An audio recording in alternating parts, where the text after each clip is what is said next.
하나님 말씀인 창세기 2장 말씀입니다. 구약성경 2페이지쯤 창세기 2장 7절에서 17절까지 말씀입니다. 창세기 2장 7절에서 17절 말씀 제가 봉독하도록 하겠습니다. 창세기 2장 7절에서 17절입니다. 여호와 하나님이 땅의 흙으로 사람을 지으시고 생기를 그 코에 불어넣으시니 사람이 생명이 되니라. 여호와 하나님이 동방의 에덴에 동산을 창설하시고 그 지으신 사람을 거기 두시니라. 여호와 하나님이 그 땅에 서보기에 아름답고 먹기에 좋은 나무가 나게 하시니 동산 가운데에는 생명나무와 선악을 알게 하는 나무도 있더라. 강이 에덴에서 흘러나와 동산을 적시고 거기서부터 갈라져 내 근원이 되었으니 첫째의 이름은 비손이라. 금이 있는 하윌라 온 땅을 둘렀으며 그 땅의 금은 순금이요 그곳에는 베델리엄과 호마노도 있으며 둘째 강의 이름은 기온이라. 구스 온 땅을 둘렀고 셋째 강의 이름은 히데겔이라. 아스로 동쪽으로 흘렀으며 넷째 강은 유브라데더라. 여호와 하나님이 그 사람을 이끌어 에덴 동산에 두어 그것을 경작하며 지키게 하시고 여호와 하나님이 그 사람에게 명하여 이르시되 동산 각종 나무의 열매는 네가 임의로 먹되 선악을 알게 하는 나무의 열매는 먹지 말라. 네가 먹는 날에는 반드시 죽으리라 하시니라. 아멘.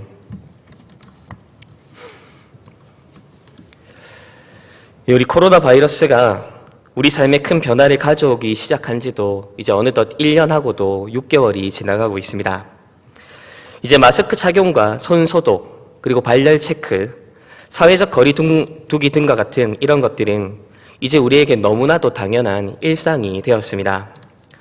집을 나서는데 오늘 왠지 모르게 상쾌한 기분이 든다라고 싶으면 마스크를 쓰지 않은 거다라고 하는 식의 우스갯소리도 나오고 있지요. 어쩌면 이제 이런 코로나와 관련된 언급을 하는 것마저도 식상하게 느껴지는지도 모르겠습니다. 그만큼 이 코로나 상황은 우리의 삶에 매우 깊숙이 침투해 들어왔습니다. 이 코로나 상황으로 인해 가장 큰 변화를 겪은 기관과 단체 중에 하나가 바로 우리 교회가 아닐까 생각을 합니다. 오전 공예배를 마치고 우리 성도들과 다 함께 식사의 교제를 나누던 때가 이제 언제였는지조차 잘 기억나지 않는 것 같습니다. 우리 주일학교 친구들과 함께 교회에서 먹고 자고 마시느며 그렇게 수련회를 하던 것도 또 성탄절 전날에 교회 지체들과 함께 밤새워 놀며 교제하던 것도 이제는 그야말로 옛 추억이 되어버렸습니다. 봄이나 가을이 되면 구역별로 혹은 전도회별로 함께 야유회를 나가던 그런 때가 과연 있기는 했었나 그런 기분이 들기도 합니다. 무엇보다도 이전에는 시도할 엄두조차 되지 못했던 온라인 예배, 비대면 예배가 이제는 교회에 없어서는 하나의 필수 항목이 되었습니다. 각 가정의 거실과 안방에서 TV나 스마트폰 화면을 바라보며 예배를 드리는 것이 이제는 우리의 자연스러운 일상이 되었습니다. 많은 사람들이 이런 변화에 대해서 안타까움과 우려를 표하기도 합니다. 지금 이러한 상황이 지속되다 보면 이후에 코로나 상황이 완전히 종식된 이후라 하더라도 교회가 이전의 모습으로 과연 돌아갈 수 있을지 염려를 하고 있습니다. 실제로 한 기독교 단체에서는 20, 30대 청년들을 대상으로 설문조사를 했는데 현재 코로나로 인해서 비대면 예배와 온라인 예배를 드리고 있는데 만약 코로나가 종식되고 나면 다시 예배당으로 돌아가서 대면 예배에 참여할 의사가 있습니까? 이렇게 질문을 했습니다. 근데 여기서 무려 70% 이상이 더 이상 교회당으로 돌아갈 필요가 없다. 그렇게 답변을 했다고 합니다. 반면에 어떤 이들은 이 코로나로 인해서 일어나고 있는 이 교회 내에서의 변화를 매우 긍정적으로 이해하는 사람들도 있습니다. 이름을 얘기하면 누구나 다 알 수 있을 만한 한 유명한 목사님께서는 교회가 이제는 예배당 중심의 신앙생활에서 벗어날 필요가 있었는데 마침 코로나로 인해서 비대면 예배가 그러한 변화를 가져오기 시작했다라고 말을 합니다. 그러면서 바로 이 코로나 상황을 하나님께서 교회를 향해 쏘아 올리신 하나님의 대포다, 그렇게 말을 하기도 합니다. 또 이와 비슷한 맥락에서 어떤 이들은 이 비대면 예배, 온라인 예배로의 전환은 코로나가 아니어도 교회가 언젠가는 수용하고 받아들여야 될 변화였다라고 말을 합니다. 사실은 이미 오래전부터 이 인터넷 시대 속에서 온라인 예배를 수용하고 시도했어야 됐는데 시대에 뒤떨어져 있는 우리 교인들의 정서와 인식 때문에 지금도 많이 늦어진 것이라고 말을 합니다. 이러한 상황에서 코로나로 인해서 이제라도 온라인 예배, 비대면 예배를 수용하기 시작했고 또 우리가 그 가능성과 효과 역시도 보고 있으니 이제는 괜찮다 이렇게 말들을 합니다. 이처럼 코로나로 인해서 교회 안에 일어난 이 변화에 대해서 저마다 다양한 생각들을 가지고 있습니다. 우려와 염려를 표하는 사람들도 있고 긍정적으로 이해하는 사람들도 있고 그렇게 큰 문제의식이나 고민 없이 그저 이 현 상황을 바라보고 관망하는 사람들도 있습니다. 그러면 우리 포항대형교회 성도님들께서는 이 상황을 어떻게 바라보고 계십니까? 우리는 지금 우리에게 주어진 이 코로나 상황을 어떤 식으로 이해하고 이 비대면 예배와 온라인 예배를 어떻게 이해해야 되겠습니까? 그리고 우리는 앞으로 어떤 방향으로 나아가야 되겠습니까?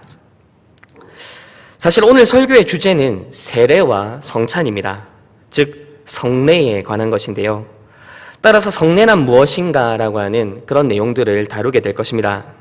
다만 세례란 이런 것이다, 성찬이란 이런 것이다 라고 하는 그런 정의를 살피는 것도 필요하겠지만 특별히 이 코로나 시국에 성례가 지니고 있는 의미에 대해서 함께 생각하며 지금 우리에게 주어진 이 변화들에 대해 어떤 자세로 우리가 이해할지에 대해서 함께 고민했으면 좋겠습니다.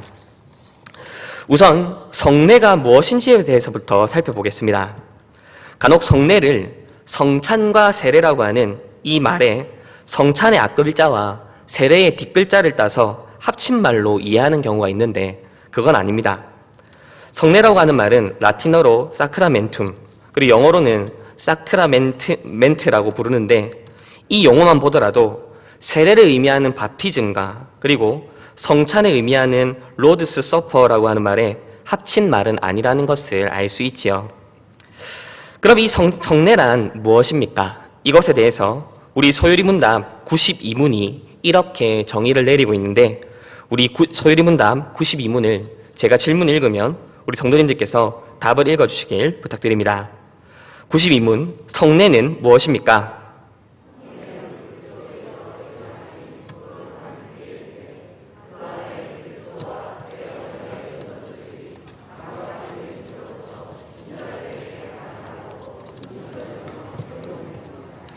네. 소유리문답 92문에 따르면 성례라고 하는 것은 단순하게 얘기하면 그리스도께서 제정하신 거룩한 규례입니다. 이어서 93문에서는 이 성례가 무엇이 있는지 우리에게 말해주는데요. 93문도 같이 한번 읽어보도록 하겠습니다. 시작! 신약의 성례는 무엇입니까? 신약의 성례는 세례와 성찬입니다.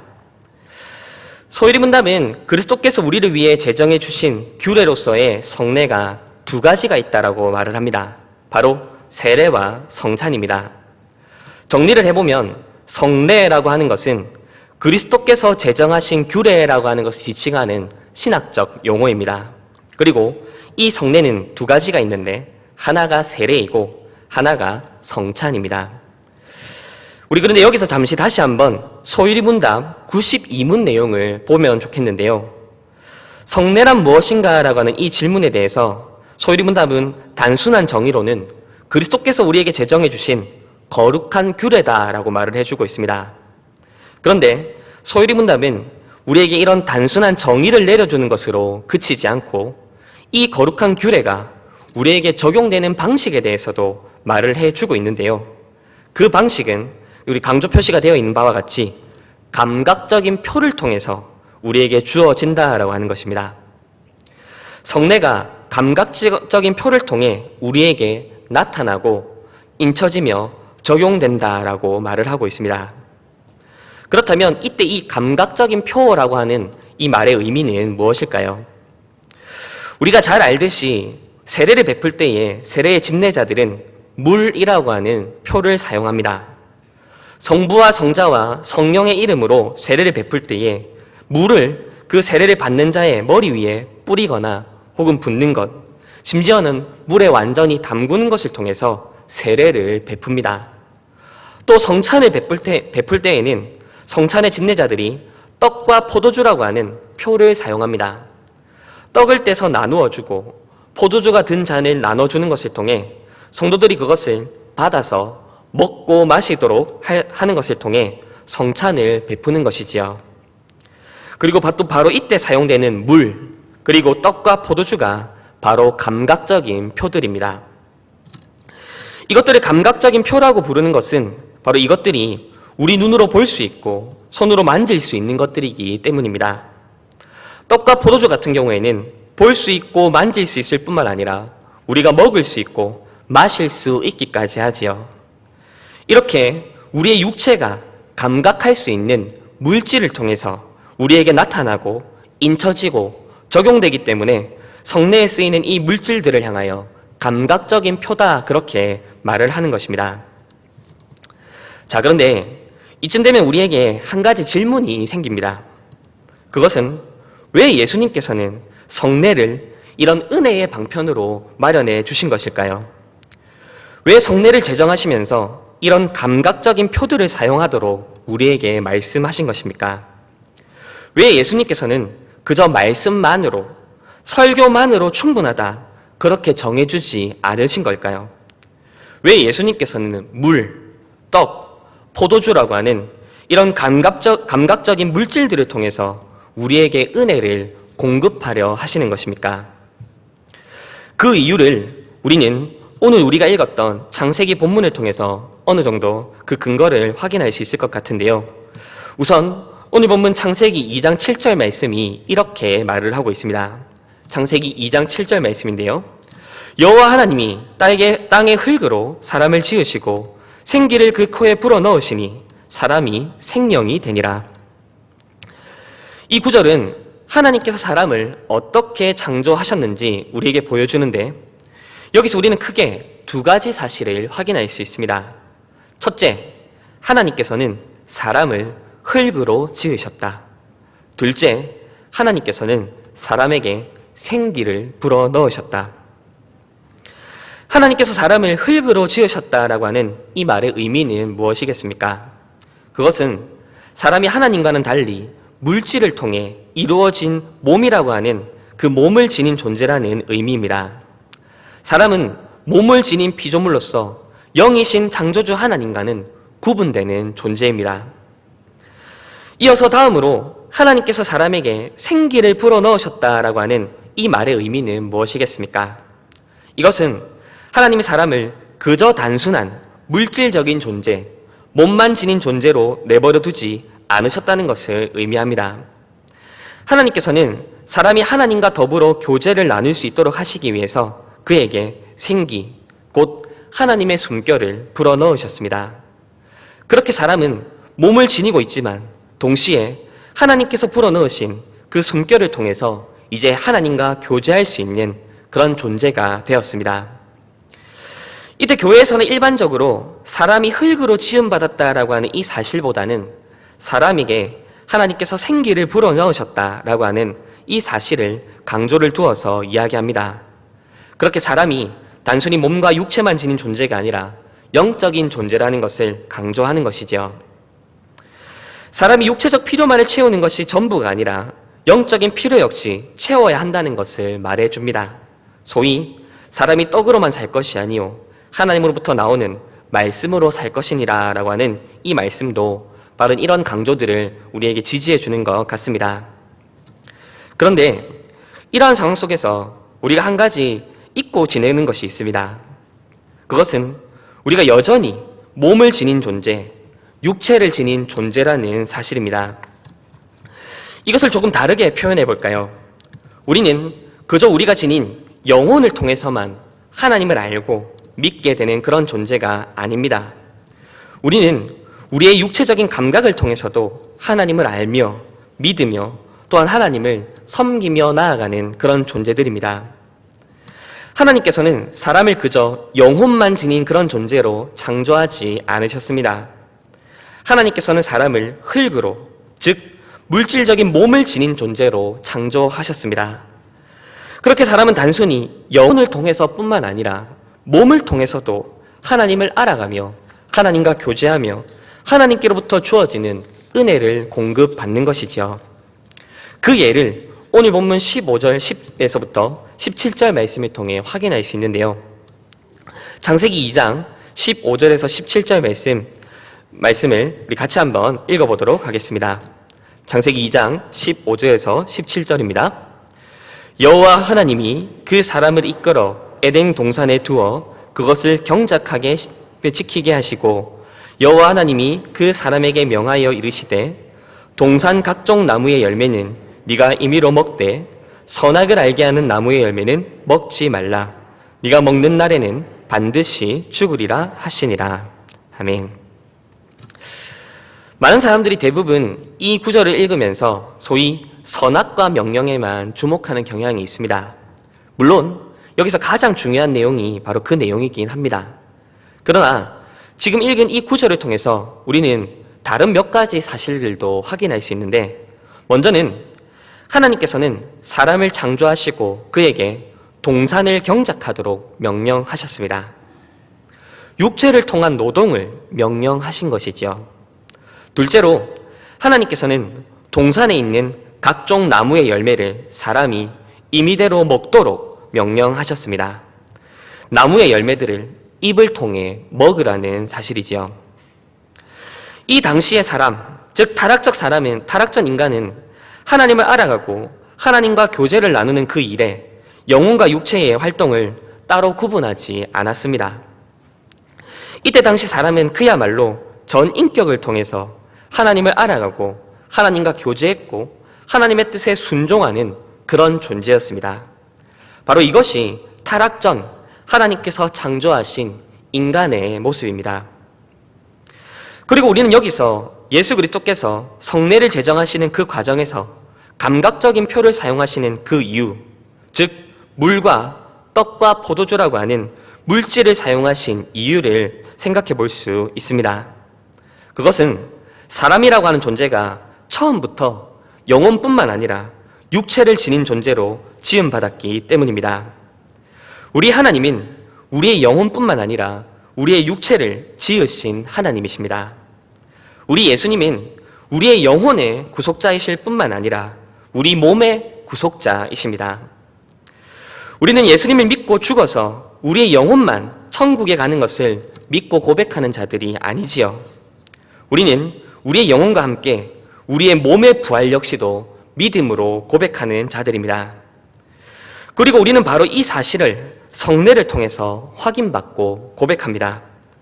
물과 떡과 포도주라고 하는 이 감각적인 표들을 통해 우리에게 적용되는 성례에 참여함으로써 우리는 그리스도께서 우리의 전 인격의 구속자이심을 확인받고 고백하는 것이지요. 바로 이것이 성찬이 우리에게 지닌, 그리고 세례가 우리에게 지닌, 즉 성례가 우리에게 지닌 첫 번째 의미입니다. 이어서 성례가 우리에게 감각적인 표를 통해 주어지는 두 번째 이유에 대해서도 살펴보겠습니다. 하나님께서는 사람을 영혼과 몸 모두를 지닌 존재로 창조하셨습니다. 몸만 지닌 존재로 내버려 두지도 않으셨고 몸 없이 영혼만 지닌 그런 존재로 지으신 것도 아니었습니다. 그런데 사람이 범죄하면서 어떤 일이 일어났습니까? 이제 사람은 더 이상 육체의 감각을 통해서는 하나님을 파악하거나 알아갈 수 없는 존재가 되었습니다. 심지어 영혼 역시도 하나님에 대한 어렴풋한 흔적 정도는 남아있는지 모르지만 그것으로 하나님을 바르게 이해하거나 섬길 수 없는 그런 처지에 이르고 말았습니다. 그리고 성경은 사람의 이러한 상태를 일컬어서 허물과 죄로 죽은 존재라고 말을 합니다. 자, 그런데 사람의 범죄와 타락이 가져온 또 하나의 부수적인 결과가 있습니다. 그것은 이 영혼과 육체를 철저하게 구분하여 이해하기 시작했다는 사실입니다. 그리고 이것은 다양한 모습으로 우리 앞에 나타나는 것을 볼 수 있는데요. 어떤 이들은 인간 영혼의 존재와 그 의미 자체를 부정하는 모습으로 나타납니다. 사람의 영혼은 눈으로 볼 수 없고 우리의 육체의 감각을 통해서 확인할 수 없고 과학을 통해서 증명할 수 없는 것이기 때문에 영혼이라고 하는 것 자체를 철저히 외면하는 것이지요. 그렇게 이들은 지금 당장 눈앞에 보이는 것들, 손으로 움켜쥘 수 있는 것들, 몸으로 감각할 수 있는 것들에 대해서만 관심을 둘 뿐이지 영혼의 활동과 감각에 대해서는 철저히 외면하는 모습을 보이고 있습니다. 과학 만능주의, 물질 망능주의, 외모 지상주의, 성적인 쾌락에 빠져 살아가는 이 시대의 대부분의 사람들이 바로 여기에 해당된다고 볼 수 있겠습니다. 반면에 어떤 이들은 인간의 영혼을 아주 중요하게 생각합니다. 문제는 영혼만을 중요하게 여긴다는 것이지요. 좀 더 정확하게 표현하자면 인간의 영혼의 활동을 중요하게 여기기는 하지만 그 영혼의 활동을 담아내는 몸의 활동에 대해서는 크게 신경 쓰거나 중요하게 여기지 않는다는 사실입니다. 특히나 이러한 모습은 교회사 속에 나타난 여러 이단들의 모습에서 흔히 발견되는 모습인데요.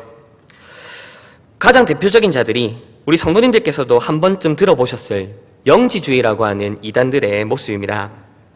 이들은 세상과 사람을 철저하게 두 가지로 나누어 이해를 했었습니다. 세상은 눈에 보이는 현실 세계와 눈에 보이지 않는 영적 세계로 구분을 했고, 사람에 대해서는 눈에 보이는 육체와 눈에 보이지 않는 영혼으로 구분해서 이해를 했습니다. 여기까지는 큰 문제가 없어 보이는데, 문제는 이들이 영적 세계와 사람의 영혼에 대해서는 선하고 고귀한 것으로 여겼던 반면에 물질로 이루어졌다고 생각되는 현실 세계와 사람의 육체에 대해서는 악하고 오염된 것으로 이해했다는 사실입니다. 그래서 초기 기독교 이단들 중에서는 예수님께서 사람의 몸을 입고 오셨다는 그 사실마저도 인정하려고 들지 않았습니다. 왜냐하면 하나님이신 예수께서 물질로 이루어진 악하고 오염된 물질로 이루어진 육체를 취했다라고 하는 이 말을 도무지 인정할 수 없었기 때문이지요. 이런 영지주의 이단들의 모습은 다시 크게 두 가지로 나타납니다. 한쪽은 육체의 요구를 철저하게 부정하는 모습으로 나타납니다. 육체의 요구는 중요하지 않고 심지어는 악한 것이기 때문에 최대한 멀리 해야 된다는 모습으로 나타났습니다. 금식을 강조하고 혼인을 거부하고 그렇게 소위 금욕주의적인 모습으로 나타났던 것이죠. 그리고 다른 한편으로는 정반대의 모습으로도 나타나기도 했습니다. 몸의 활동이라고 하는 것은 크게 중요하지 않고 심지어 그것이 사람의 영혼에는 어떤 영향도 줄 수 없기 때문에 몸으로는 어떤 활동을 하더라도 별 문제가 되지 않는다, 그렇게 이해를 했던 것이지요. 그래서 이들은 일상에서의 온갖 육체적인 쾌락과 사욕을 쫓는 삶을 살아갔습니다. 그러면서도 소위 영적인 활동들을 통해서 이들은 얼마든지 자신의 영혼을 구원할 수 있고 하나님을 섬길 수 있으며 하나님을 예배할 수 있다고 여겼던 것이죠. 자, 그런데 지금 말씀드린 이 영지주의 이단들의 모습 중에 두 번째 모습, 즉 육체의 활동은 영혼에 아무런 영향을 줄 수 없으니 우리의 몸의 활동이 어떠해도 상관이 없다라고 하는 이 모습, 혹시 우리는 이 모습을 어디서 많이 본 것 같지 않습니까? 영혼의 활동과 몸의 활동을 분리하고 몸이 언제 어디에 있든지 중요한 것은 지금 내 영혼이 추구하는 바라고 여기는 이 모습 말입니다. 이 영지주의 이단들의 모습에서 혹 우리는 온라인 예배와 비대면 예배를 정당화시키고 싶어하는 우리들의 모습을 발견하고 있지는 않습니까? 중요한 것은 내가 예배를 드린다라고 하는 그 사실 자체에 있는 것이지, 그것을 담아내는 형식과 시간과 공간은 크게 중요한 문제가 아니다라고 여기는 그런 모습들이 우리에게서 발견되고 있지는 않습니까? 지금 제 말을 오해하지 마시기 부탁드립니다. 전염병이 확산되는 이 위협 앞에서 교회가 비대면 예배를 진행하는 것, 교인들이 온라인으로 예배에 참여하는 것, 그 자체가 잘못됐다고 말씀드리고 싶은 것은 아닙니다. 코로나 확산이라고 하는 이런 이례적인 상황 속에서 교회와 교인들이 어떻게 해서든지 예배를 드리기 위해 보이는 노력의 일환으로 우리는 충분히 그것들을 이해할 수는 있을 것입니다. 다만 어떤 이들의 말처럼 지금 이 상황을 마치 정상적인 것처럼 이해하지는 말자는 겁니다.